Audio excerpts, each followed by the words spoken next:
s'approcha de Jésus, s'agenouillant devant lui et disant, « Maître, je t'ai amené mon fils qui est possédé d'un esprit muet. » En quelque lieu qu'il le saisisse, il le jette par terre et l'enfant écume, grince des dents et se raidit.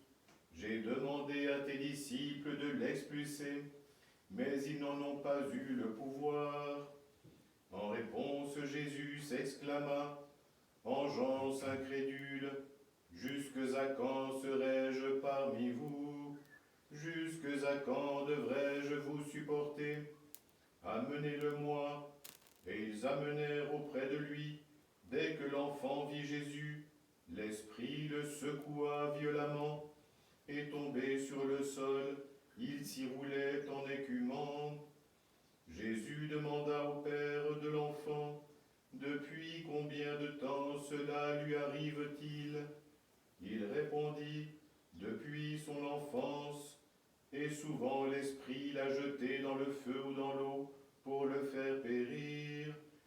Mais si tu as quelque pouvoir, viens à notre aide par compassion envers nous. » Jésus lui dit, « Le pouvoir, c'est la foi, tout est possible à celui qui croit. » Aussitôt le père de l'enfant s'écria en pleurant, « Je crois, Seigneur, viens en aide à mon peu de foi. » Jésus, voyant accourir la foule, menaça l'esprit impur en lui disant, « Esprit sourd et muet, je te l'ordonne, sors de cet enfant et n'y entre plus. » Après force cris et convulsions, l'esprit sortit et l'enfant devint inerte, si bien que la plupart des gens disaient qu'il était mort. Mais Jésus, l'ayant pris par la main, le fit lever, et il se tint debout. Lorsque Jésus fut rentré à la maison, ses disciples lui demandèrent en privé, « Pourquoi nous autres n'avons-nous pu expulser ce démon ?» Il leur répondit, « Cette espèce-là ne peut sortir que par la prière et par le jeûne. » Partant de là, ils traversèrent la Galilée, et Jésus ne voulait pas qu'on le sût, car il instruisait ses disciples et leur disait, « Le Fils de l'homme va être livré aux mains des hommes, et ils le feront mourir, mais une fois mort le troisième jour, il ressuscitera. » En ce temps-là, Jésus parcourait toute la Galilée, enseignant dans les synagogues, proclamant la bonne nouvelle du royaume et guérissant le peuple de toute maladie et de toute infirmité.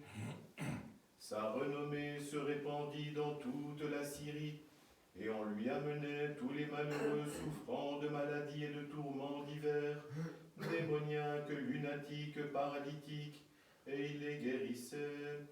De grandes foules se mirent à le suivre, venues de la Galilée, de la Décapole, de Jérusalem, de la Judée et d'au-delà du Jourdain. Voyant les foules, Jésus gravit la montagne, il s'assit et ses disciples s'approchèrent de lui, et prenant la parole, il les enseignait en disant, « Heureux ceux qui ont une âme de pauvre, car ils possèdent le royaume des cieux. Heureux les affligés, car ils seront consolés. Heureux les doux, car ils recevront la terre en héritage. Heureux ceux qui ont faim et soif de justice, car ils seront rassasiés. Heureux les miséricordieux, car ils obtiendront miséricorde. Heureux les cœurs purs, car ils verront Dieu. Heureux les artisans de paix, car ils seront appelés fils de Dieu. Heureux les persécutés pour la justice, car ils possèdent le royaume des cieux.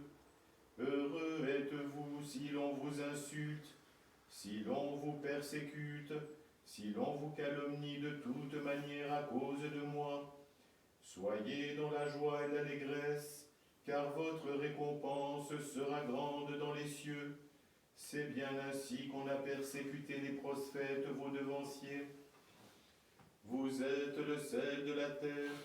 Si le sel perd sa saveur, avec quoi va-t-on le saler?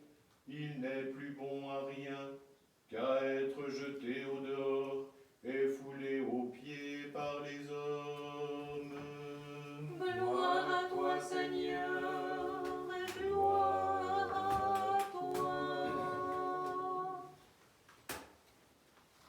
Et à toi qui annonçais la bonne nouvelle.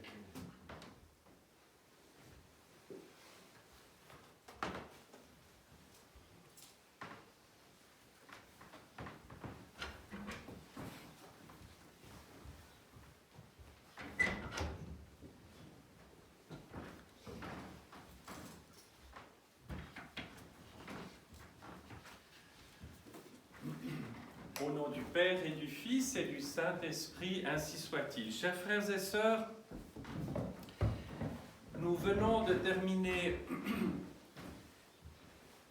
la semaine de la mi-carême, la semaine de la croix, et voilà que notre regard spirituel se tourne déjà vers cette préparation aux événements suprêmes dans la vie du Christ et dans notre vie, c'est-à-dire sa passion et tout le mystère de celle-ci qui le conduira jusqu'à sa glorieuse résurrection. Et l'Église a mis au quatrième dimanche du Grand Carême la mémoire de Saint Jean Climac, ce monument tout à fait extraordinaire de la vie ascétique, de la vie spirituelle, qu'il faut aborder avec énormément de reconnaissance d'une part et de prudence aussi, tant il s'agit de hauteur spirituelle dans l'écrit qui est devenu si célèbre, que l'on appelle l'échelle climax, donc climax, l'échelle, où il présente la progression vers l'union avec Dieu en 30 degrés. Mais nous devons aussi nous souvenir que ce qui permet d'avancer, c'est avant tout l'humilité, et cette humilité, eh bien, elle nous fait réaliser que nous sommes tous au tout début de notre chemin spirituel et qu'il faut donc avancer avec patience. Et les péricopes de l'Évangile que nous avons entendues sont tout à fait signifiantes là-dessus. Cette persévérance dans l'adversité, et nous l'avons vu avec cette famille qui est dans la souffrance extrême avec cet enfant épileptique, et puis aussi, bien sûr, cette charte de la vie chrétienne que sont les béatitudes qui ont été énumérées ensuite et qui nous font dépasser la simple bonne morale qui commande que l'on ne vole pas, que ceci et cela, qui correspondent aux 10 paroles, au décalogue, aux 10 commandements. Mais la loi chrétienne, c'est la loi de perfection, ce sont les béatitudes qui sont d'une autre nature. Et comme nous devons toujours nous souvenir que nous sommes au début, je vous donnerai lecture d'un extrait, encore une fois, très beau, de l'excellent livre, d'un des excellents livres du père Marc-Antoine Costa de Borgard. Veillez et priez en tout temps. 2 principes particulièrement importants gouvernent l'expérience de prière. Ce sont le principe du choix et le principe de l'effort.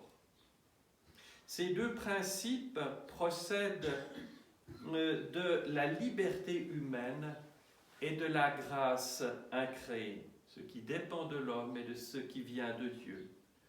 Le choix et l'effort sont liés, car pour faire un effort toujours dans le même sens, il faut refaire constamment le même choix, être dans la fidélité. L'effort suppose le choix initial et la réitération du choix. Nous devons à chaque instant dire oui. C'est la phrase quotidienne de saint Antoine « Aujourd'hui je commence ». La vie spirituelle au sens non de la vie de l'esprit humain, mais de la vie dans l'esprit divin, n'est pas un domaine où l'on prend, où l'on consomme et où on laisse les biens après usage en partant sans s'engager. La vie chrétienne de prière repose sur l'effort et la générosité, sur ce que l'homme peut donner de lui-même. L'homme vient à la suite du Christ pour recevoir et pour donner, et non pas pour prendre. On entend parfois « Ah, je suis allé prendre la communion ». Cette expression devrait être bannie. Nous ne prenons pas la communion, nous la recevons de la main même de Dieu. Il y a deux dimensions du spirituel chrétien. Elles sont indissociables et correspondent à deux attitudes intérieures. Le malade, le pauvre, le souffrant, et l'athlète, le lutteur, le soldat spirituel. À l'image d'une coupe ou de la terre, l'homme peut-il recevoir sans se donner? Peut-il se donner sans recevoir?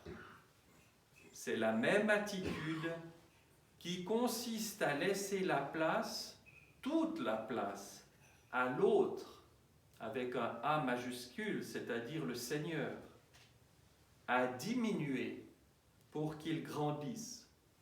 Et en faisant cela avec Dieu, cela conditionne aussi notre attitude et notre manière de fonctionner de la vie ordinaire avec notre prochain.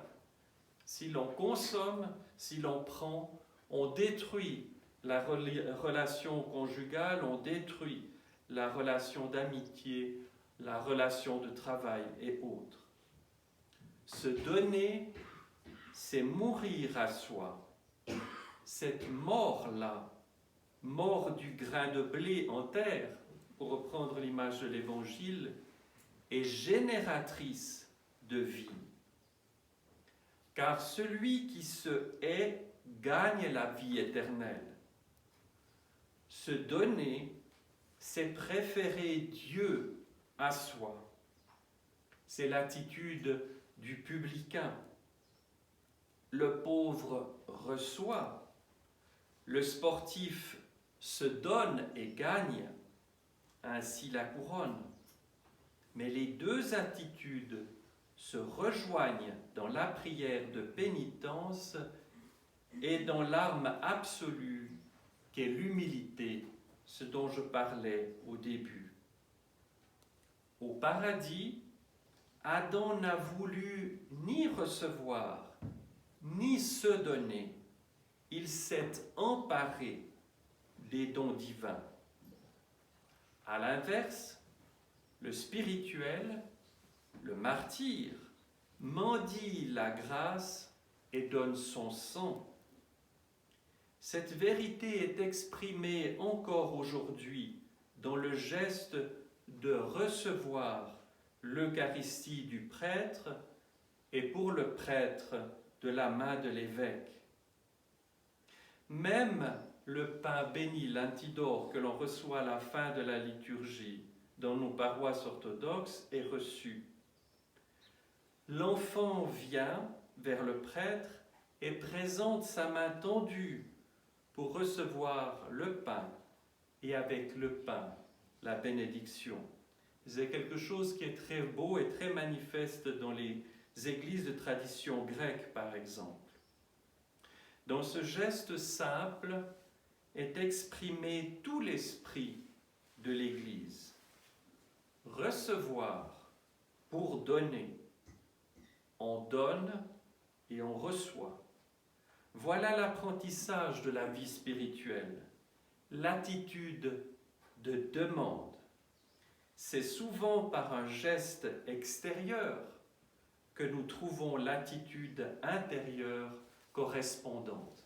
Au nom du Père et du Fils et du Saint-Esprit, ainsi soit-il.